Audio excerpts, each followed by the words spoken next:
Taco Bell was within walking distance of my house. Not many people live near the mall, but the rent was cheap.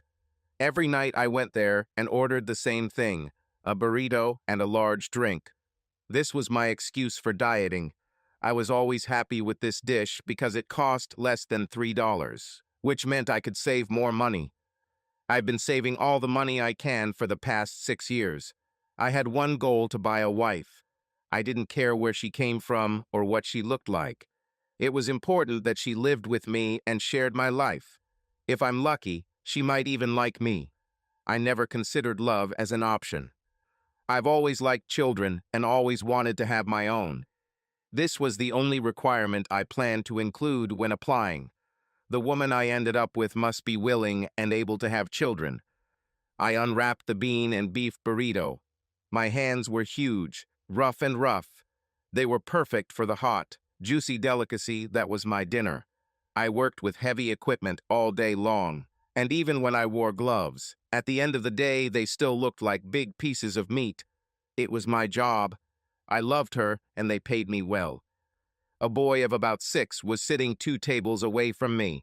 His whole family was busy talking and eating Mexican delicacies, and he just took bites and looked at me. He watched as I brought this monster to my mouth and took a bite with a crunch. Soy juice ran down my chin.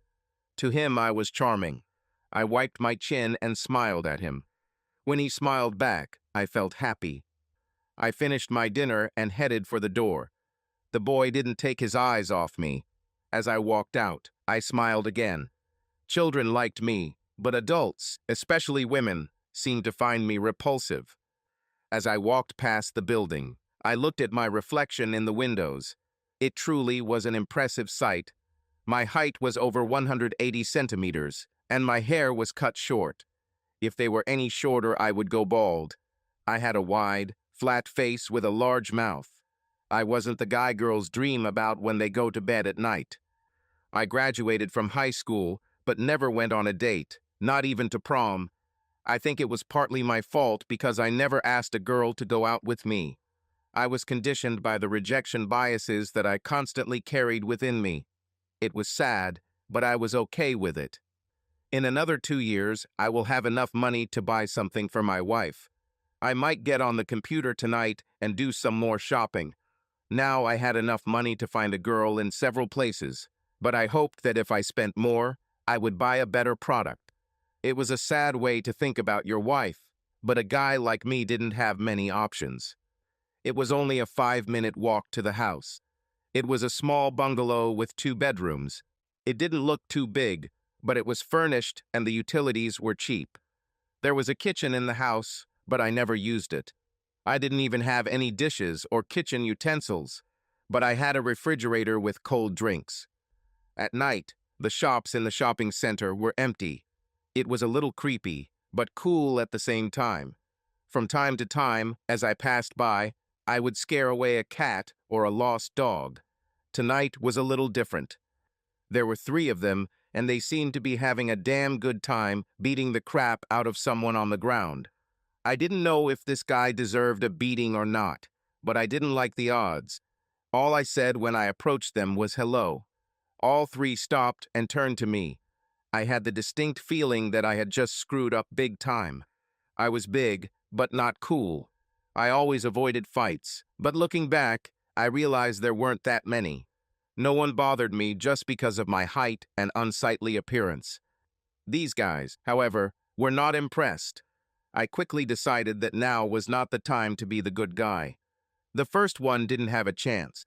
I hit him with my right straight hand with a backhand. To my surprise, he just fell to the ground. The other 2 got close enough to land a few punches that didn't seem to affect me at all. I felt them, but did not feel much pain or discomfort. I backhanded thug number 2 with the same right hand, and then picked up the 3rd guy and threw him into a nearby dumpster. The poor guy who was being beaten sat and watched. He didn't look very good, but he was still attentive. I helped him to his feet and into the Mercedes parked in the middle of the alley. I've never driven a car before, but he better go to the hospital. It took about 10 minutes to find a 24-hour clinic. He didn't say a word, but simply looked at me with caressing eyes. I may have been ugly, but this guy was sloppy. His olive skin glistened with sweat and blood running down his face. One cheek seemed to be swollen, as was his lower lip. His lips were thin and tightly compressed. I stayed with him just long enough to make sure he was taken care of, and then I caught a taxi and went to my house. My first Good Samaritan experience cost me $15. 4 days later, I read in the newspaper that the bodies of 3 men had been found in the same alley. All of them were killed with one shot to the back of the head. For some reason, I didn't think it was a coincidence. Although I preferred Taco Bell for dinner, I always went to Waffle House for breakfast. I was a creature of habit and ate the same portion of pancakes and fried eggs every day. I never had to order unless a new waitress showed up. The girls used to put a piece of bacon or sausage on my plate because they knew they would get a good tip for it. It was a joke between us and one of the few real interactions I ever had with people. I once thought about asking one of them out on a date, but I chickened out. For 3 months, my life returned to normal, and then everything changed again. The weasel from the alley has returned to my life. Mr. Giselle Trent, Robert Trent. He stood on the landing with a smile on his face. I guessed that he was trying to look pleasant, but it sounded somehow ominous. Yes, most people call me Bobby. Can I come in? We need to talk for a few minutes. He wasn't alone. Behind him stood a small, creepy goth girl. She was less than 1.5 meters tall and looked sickly. I stepped aside, and they both entered. He sat down on the sofa, and she stood next to him and slightly behind him. You know who I am, don't you, Bobby? Yes, you're the same guy I took to the hospital a few months ago. My name is Morris. Morris Franklin. What can I do for you, Mr. Franklin? I need help, Bobby. I need to leave the county for a few years, and I'd like you to take care of Topaz for me. What is Topaz? Morris looked over his right shoulder and nodded. This is Topaz. She is my favorite sub. I'll be in Amsterdam for about 7 years, and I can't believe I'm leaving her with someone else. You don't even know me. I've only met you once, and that was under rather unusual circumstances. I have studied you very carefully, and I feel that Topaz will be safe with you. I don't think so. While I'm gone, I'll pay you $2,000 a month for her maintenance. All I ask of you is to keep her safe. I have to work, Mr. Franklin. I can't watch her every minute. What's to stop her from just leaving when I'm not home? She obeys, Mr. Trent. She will listen to your every word. If you tell her to stay, she will stay and won't ask questions. He called me by my last name. I think this was done to emphasize what he wanted to say. You mean like a Stepford wife? Not exactly like that, but close to it. What do you mean when you say that she will obey my every word? Topaz will cook for you and clean your house. If you want, she will also share your bed. It has been programmed since childhood and cannot refuse you anything. For you, perhaps, but not for me. She will agree if I tell her. Mr. Franklin and I talked for another half hour. Topaz stood quietly all this time and did not utter a word or express any emotions. Before leaving, he stood in front of the little girl and spoke quite clearly and expressively. Mr. Giselle Trent is your new master. You will unquestioningly do everything he asks of you. Do you understand me? Yes. That was the first and only word that came out of her lips. As he left, I noticed a small bag sitting by the front door. I could only assume that she had everything she owned in this world. The only thing that caused even more regret was the girl herself. I took her bag and headed down the small hallway to the next bedroom.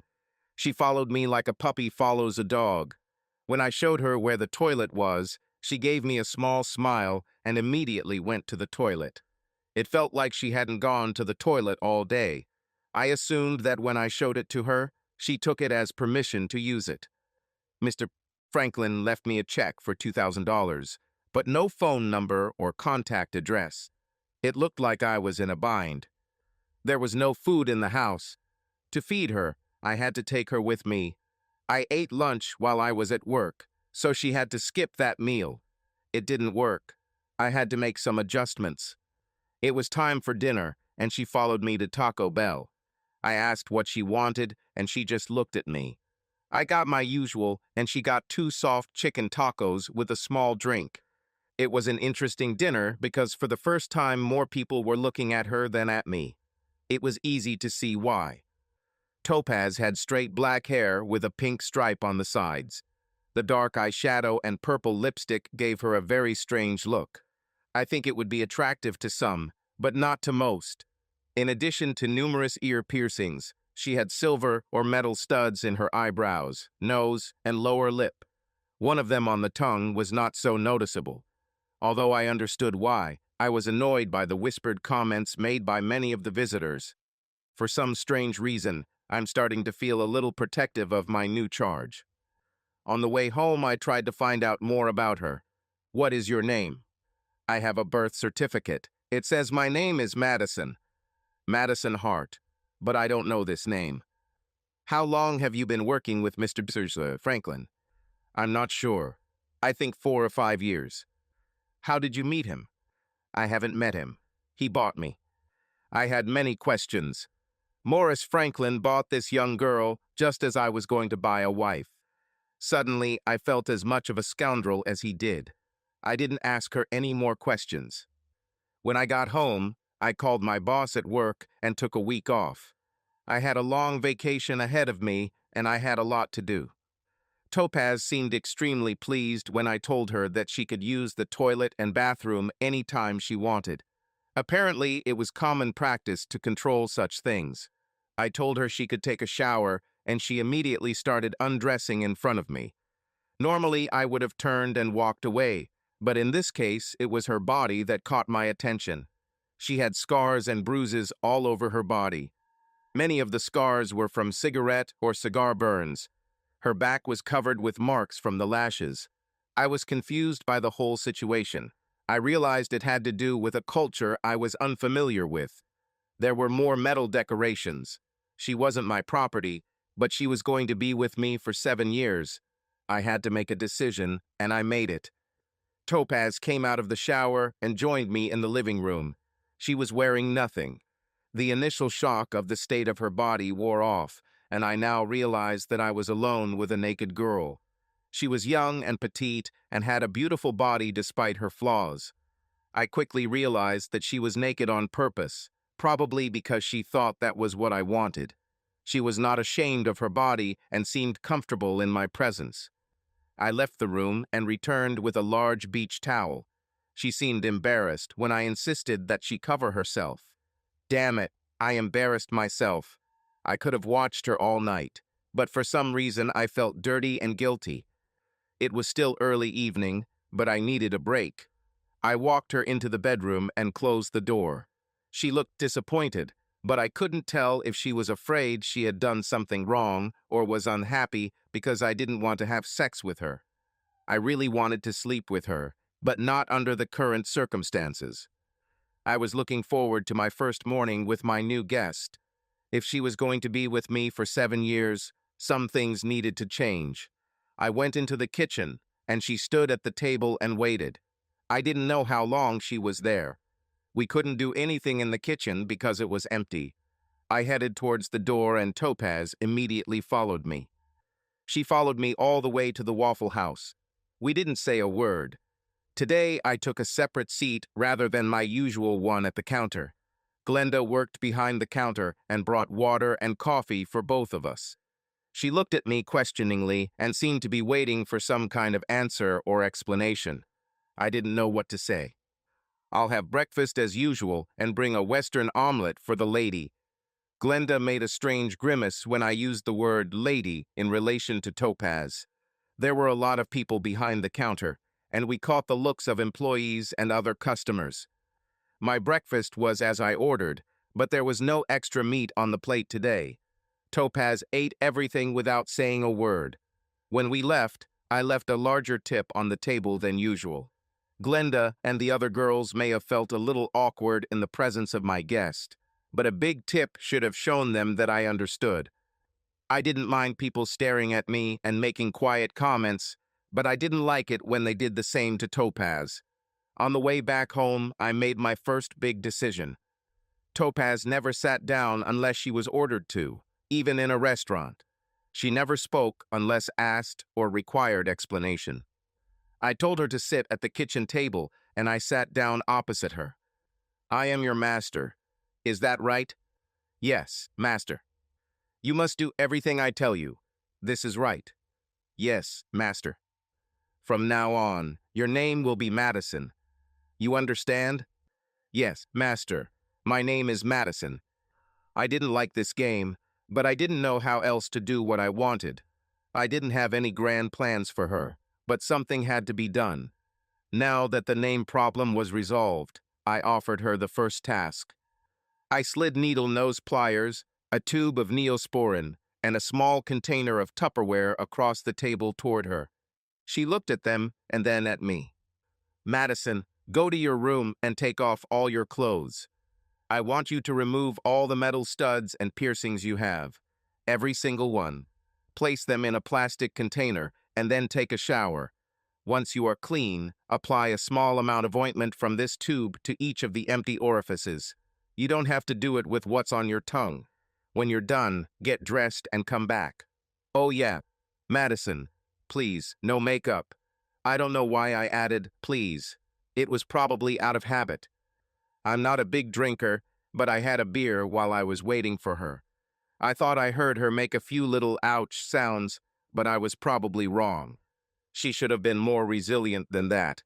The beer was warm before I even finished it. Like I said, I'm not a big drinker. When she returned to the kitchen, she looked the same as before, but at the same time changed, if that makes sense. She handed me pliers and ointment. I gave her the ointment back and told her to use it if she had any sore spots. The trip to Walmart was going to be expensive, but I didn't care. We took 2 carts. At Home Goods, we bought dishes, silverware, pots and pans, a toaster, and a small microwave. In the health and beauty department, we bought everything we needed to take care of ourselves, which I thought was necessary.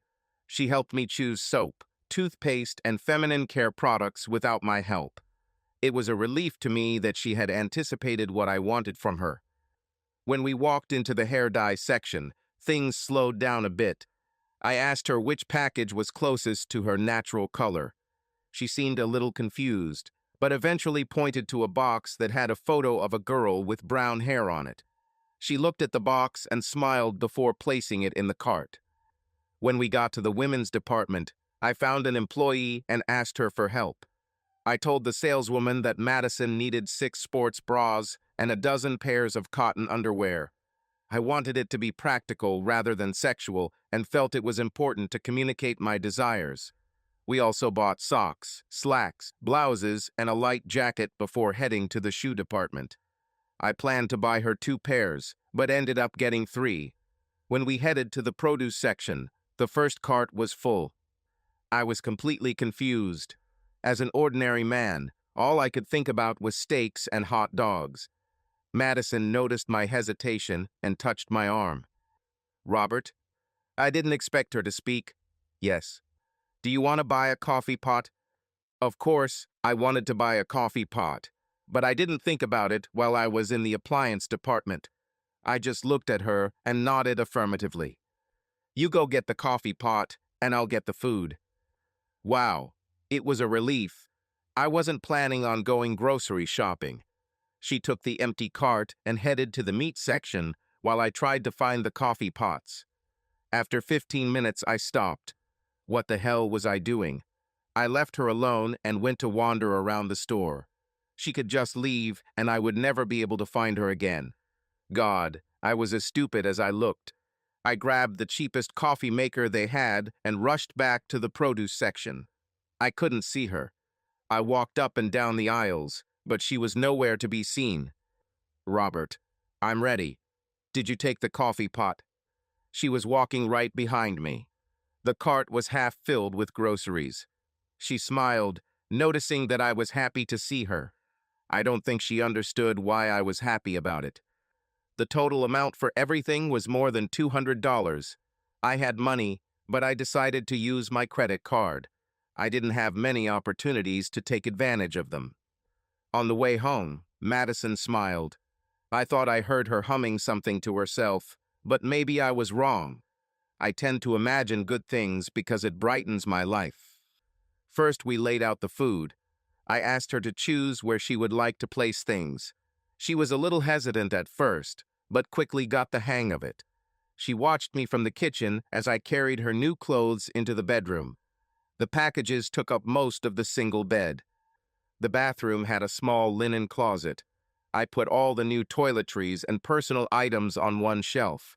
I also cleared out a shelf in my medicine cabinet for her. I left the box of hair dye on the sink. When I returned, she was standing in the kitchen. She didn't do anything but just stood there. This annoyed me. I didn't get too upset about a lot of things. I had to do something to stop her from being so subservient. I didn't mind having her as my companion, but I didn't want her to be a zombie. I told her to go to her bedroom and try on all the new clothes to make sure they fit her. There was an empty chest of drawers in the room and several hangers in the closet. She smiled as she walked out to open her purchases.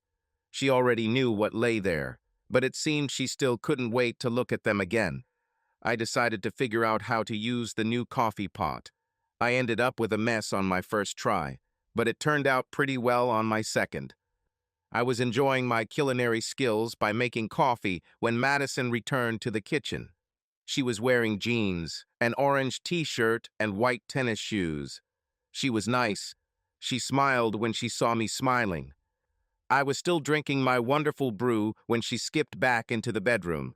It may not have actually been a skip, but she had a bounce in her gait. I called the HR person at work and asked what I needed to do to get Madison included in my insurance. After 10 minutes of confused chatter, I thanked her and hung up. I didn't know what came over me, but I felt myself beginning to feel responsible for her. She hasn't been with me all day yet, but I'm already attached to her. I have matured and become vulnerable. Maybe I should slow down. Madison was busy in the bedroom. I left the house to think about my new situation. A day ago, I was a lonely, depressed loser trying to find a way to buy a wife. Today, I was responsible for the daring little sex who was forced upon me. I had no idea what I would do with her for the rest of the week, let alone for 7 years. I didn't even know if it was legal for me to keep her. It was as if she was a pet and not a person. None of my life experiences prepared me for what was happening. Damn, I was confused. I fueled up in the car and then bought 2 Subway sandwiches before heading home. I liked their sandwiches, but the bread was disgusting. I always wanted someone in the company to improve the quality of their bread. Madison seemed relieved when I returned home. I got the feeling that she was a little worried when she noticed that I had left. It didn't seem to suit her nature, or what I thought her nature should be. She was a submissive. She wasn't supposed to show any emotion. Damn, what did I know? I wasn't even sure what a submissive was, and I definitely didn't know what to do with her. For lunch, we drank 2 cans of soda and some chips. It was nice to eat at home, and it was nice to have someone to talk to, even though she barely spoke. After eating, she put the dishes away, and I sat down to watch TV. I wasn't used to having free time during the week and didn't know what to do with myself. Madison didn't seem to know what to do with herself either, so I just looked toward the back of the house and nodded. She quietly left the room. I wasn't a regular TV watcher, so I switched channels. I was surprised to see a photograph of Morris Franklin on the screen. He was wanted by the FBI and several other local and federal agencies. It turned out that Mr. Franklin was not only ugly to look at, but also a disgusting person. Most of what they were talking about was beyond me, as I didn't understand when they were discussing his involvement with the 3 dead guys they found in the alley. I thought it was funny that they didn't know where he was, but I did. Then I realized that he was probably lying to me. Because of my gullibility, it was easy to do. 10 minutes later, I was completely engrossed in a Steven Seagal film. I fell asleep before the end of the movie and woke up to the familiar smell of a bean burrito. Madison cooked dinner herself. A frozen burrito is no substitute for the real thing, but I appreciated her efforts. She served it with corn chips and Pepsi Cola. I smiled at her efforts, and she smiled back. It was easy to make her happy. What I liked was that she seemed to feel comfortable around me. I was just finishing my meal when I noticed that her hair had turned light brown instead of shiny black. She looked cute. I found myself thinking how good she would look if she were 15 centimeters taller and 20 kilograms heavier. I immediately felt guilty for not being grateful for what I had. That evening, she sat with me on the couch, and we watched tired old sitcoms. We didn't talk at all. I didn't know how to talk to her or anyone else, and she had been trained not to. What a strange couple we made. I usually went to bed early, and tonight was no exception. The only difference this evening was that, for the first time in my life, I was not sleeping alone. 10 minutes after the lights went out in all the rooms, Madison came into my room and lay down in my bed. I was scared to death for many reasons. I wasn't a virgin, but the only girls I was ever with were the ones I paid for. I lay completely still. I was afraid that if I moved or said anything, this beautiful moment would disappear. I hadn't really thought about the possibility of having sex with Madison. I'm sure at some point I would have thought about it, but I haven't yet. I guess she took my silence as an agreement to continue. Over the next hour, I experienced the joy of free, liberated sex. I didn't do anything at all, but I enjoyed it. Madison was skilled and understood things that I could never have imagined. All the impossible things I saw on the internet happened in my bed. It was all over too quickly. When I woke up in the morning, she was curled up with her head on my shoulder. I didn't want to move. I would lie there forever if I didn't need to go to the toilet. She woke up when I moved and giggled. I headed to the bathroom. When I returned, she was no longer there. Madison's coffee tasted much better than mine. I decided that from now on she would cook it herself. When I came out, she already had microwave pancakes and 3 scrambled eggs on the table. When I left, she smiled again. The eggs looked like they had suffered a little from being turned over, but only one of the rings was broken. By the end of the first week, everything calmed down. Madison and I had several conversations about what I expected from her. She was smart and learned quickly. Our relations have somewhat normalized. She seemed comfortable with me, and I was thrilled to have her around, especially since we started having sex regularly. There were no more trips to Taco Bell and Waffle House. I still had to eat lunch outside when I worked, but that didn't pose a problem. I asked Madison to cook something for herself every day that I was gone. The first month flew by quickly. My new pet now cooked meals from scratch, not all the time, but quite regularly. She knew how to use a computer and wanted to surprise me with new recipes that she had discovered. Our grocery shopping was getting a little tiresome, and I started making plans for her to get her driver's license so I wouldn't have to accompany her. Madison has never been to the dentist. After I finally figured out how to include her in my health plan at work, she started seeing the dentist regularly. I still had bills to pay, but I could use money from my wife's shopping fund to do that. She needed several $1,000s worth of dental services. Of course, the checks from Mr. Franklin helped. 3 months later, she received her driver's license, and I was relieved of grocery shopping duties. I was in seventh heaven. It's impossible to imagine anything better. And then the bomb fell. Bobby, I think I'm pregnant. Do you know this for sure? Yes, I've been pregnant before. Do you have children? No. I had 2 abortions. Mr. Franklin does not allow children. Mr. Franklin is not here, but I am. I know. Bobby, what do you want from me? For me, it was as easy as shelling pears. I want you to go to the doctor and find out what you need to do so that we have a healthy baby. I expected a smile, but not a hug. She almost knocked me over when she jumped on me. I think she was happier than me. I also didn't expect the negative reaction I received after my first visit to the doctor. The examination clearly showed all the scars and bruises on Madison's body, although none of them were fresh, The hospital staff felt it their duty to contact the authorities. Then the authorities considered it their duty to talk to me. I wasn't sure what to say. I decided it would be best if I didn't mention Morris Franklin at all. I simply told them that she had been in an abusive relationship before I met her. The doctors confirmed that none of the bruises were fresh, which confirmed my statement. Madison pissed them all off because she flatly refused to say anything. The situation was temporarily resolved when I agreed to bring her back to the hospital for regular visits, and the hospital agreed to report any further incidents of abuse to the police. From then on, everything seemed to go smoothly. Madison and I became closer. She never seemed to mind that I was large and plain. She started cutting my hair, and it looked a little less harsh. I had to comb my hair a little, but I didn't mind. The biggest change was my new beard. Every 3 days, she would sit me down and carefully trim my beard, eyebrows, and ears. I thought only old people needed their ears trimmed. Perhaps I was starting to get old. The beard seemed to soften the features of my face. My unattractive nose and mouth were hidden behind the neat mop of hair that covered my face. I also realized that I started to dress a little better. Her shopping trips included more than just groceries. She seemed to enjoy buying me clothes. Since I could afford it, I didn't complain. A few months before the baby was born, we went to Maryland and got married.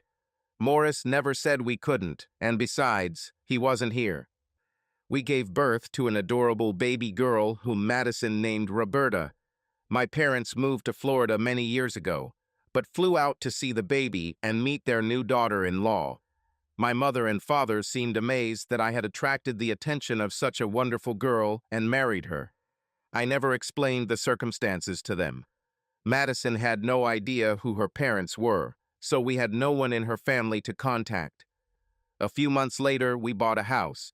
It was a little bigger, a little nicer, and a little more expensive than renting.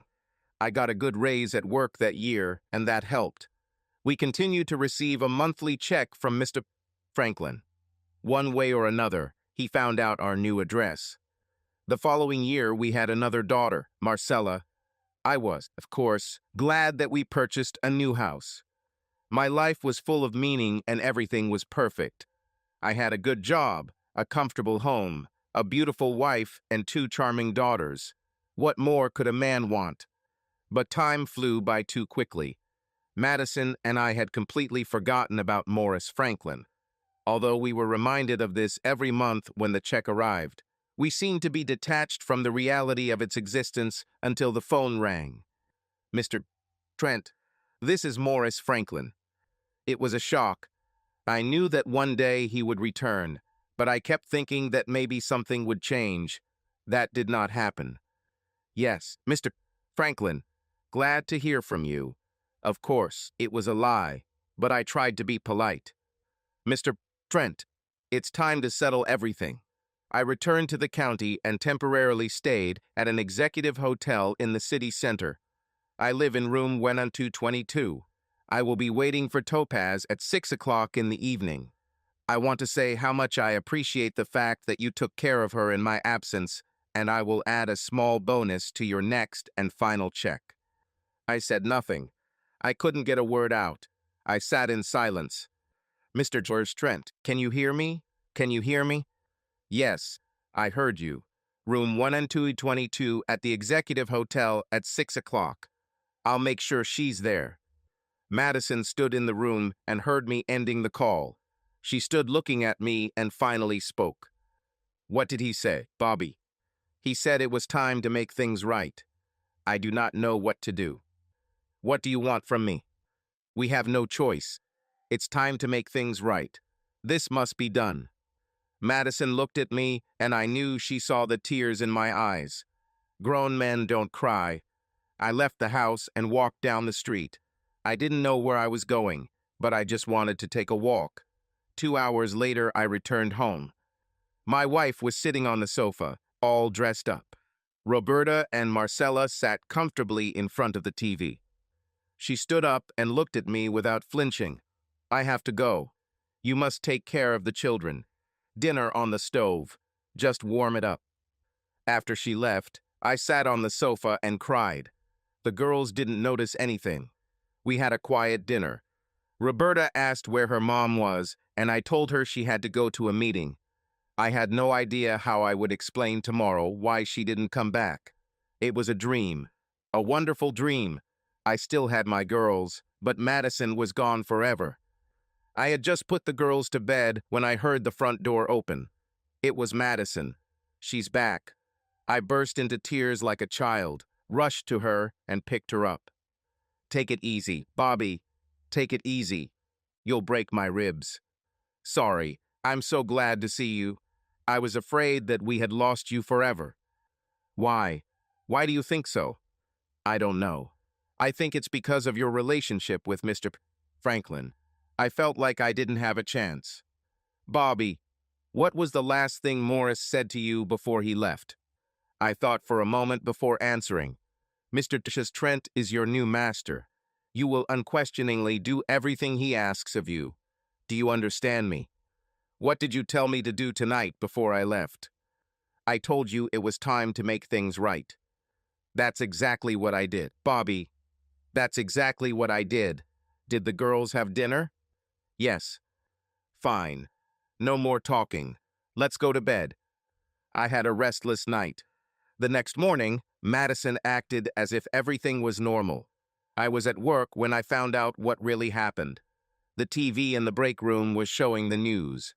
A man identified as Morris Franklin was found murdered in his downtown hotel room this morning.